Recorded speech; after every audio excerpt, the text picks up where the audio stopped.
How does your head look to your eyes?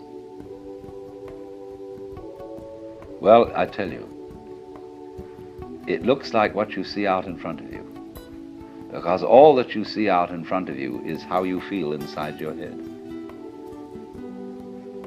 So it's the same with this. And so, for this reason, the great sixth patriarch, Huineng in China, said that it was a great mistake for those who were practicing Buddhist meditation to try to make their minds empty. And a lot of people tried to do that. They sat down and tried to have no thoughts whatever in their minds. And not only no thoughts, but no sense experiences. So they'd close their eyes, they'd plug up their ears, and generally go in for sensory deprivation. Well, sensory deprivation, if you know how to handle it, can be quite interesting. It'll have the same sort of results as taking LSD or something like that. And there are special labs made nowadays where you can be sensorily deprived to an amazing degree. But if you're a sort of a good yogi, this doesn't bother you at all. It'll send some people crazy. But if you dig this world, you can have a marvelous time in a sensory deprivation scene. Also, especially if they get you into a condition of weightlessness. Skin divers going down below a certain number of feet, I don't know exactly how far it is, but get a sense of weightlessness. And at the same time, this deprives them of every sense of responsibility. They become alarmingly happy. And they have been known to simply take off their masks and offer them to a fish. And of course they then drown. So if you skin dive, and you have to keep your eye on the time. You have to have a water watch or a friend who's got a string attached to you if you go down that far, and at a certain specific time you know you have got to get back. However happy you feel, and however much inclined to say, survival, what the hell's the point of that? And this is happening to the men who go out into space. They will increasingly find that they have to have automatic controls to bring them back. Quite aside that they can't change in any way from the spaceship. Now, isn't that interesting? Can you become weightless here? I said a little while ago that the person who really accepts transience begins to feel weightless.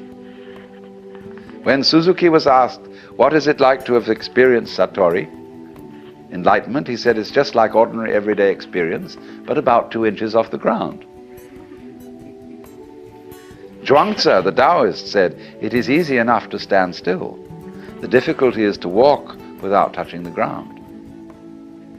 Why do you feel so heavy? It isn't just a matter of gravitation and weight. It is that you feel that you are carrying your body around. So there is a koan in Zen Buddhism. Who is it that carries this corpse around? And so when you feel it, common speech expresses this all the time. Life is a drag. I feel I'm just dragging myself around. My body is a burden to me. To whom? To whom? That's the question. You see? And when there is nobody left for whom the body can be a burden, the body isn't a burden. But so long as you fight it, it is.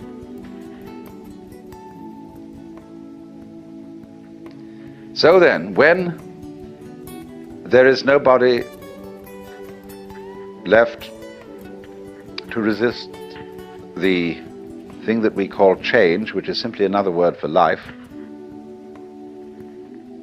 and when we dispel the illusion that we think our thoughts, instead of being just a stream of thoughts, and that we feel our feelings instead of being just feelings, it's like saying, to feel the feelings is a redundant expression. It's like saying, actually, I hear sounds. For there are no sounds which are not heard.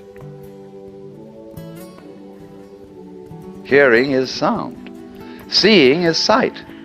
You don't see sights. Sightseeing is a ridiculous word. You could just say either sighting or seeing, one or the other, but sightseeing is nonsense. So we keep doubling our words, and this doubling is comparable to oscillation in an electrical system where there's too much feedback, where you remember in the old-fashioned telephone, where the receiver was separate from the mouthpiece, the transmitter. If you wanted to annoy someone who was abusing you on the telephone, you could make them listen to themselves by putting the receiver to the mouthpiece. But it actually didn't have that effect. It set up oscillation. It started to howl. It could be very, very hard on the ears. The same way, if you turn a television camera at the monitor, that is to say, the television set in the studio, the whole thing will start to jiggle. The visual picture will be of oscillation, like that. And the same thing happens here. When you get to think that you think your thoughts, the you standing aside the thoughts has the same sort of consequence as seeing double. And then you think, can I observe the thinker thinking the thoughts? Or, I am worried, and I ought not to worry, but because I can't stop worrying, I'm worried because I worry. And you see where that could lead to. It leads to exactly the same situation that happens in the telephone, and that is what we call anxiety, trembling. But this discipline that we're talking about of Nagarjuna's abolishes anxiety, because you discover that no amount of anxiety makes any difference to anything that's going to happen.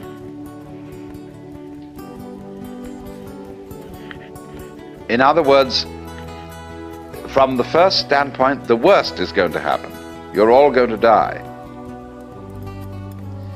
And don't just put it off in the back of your mind and say, I'll consider that later.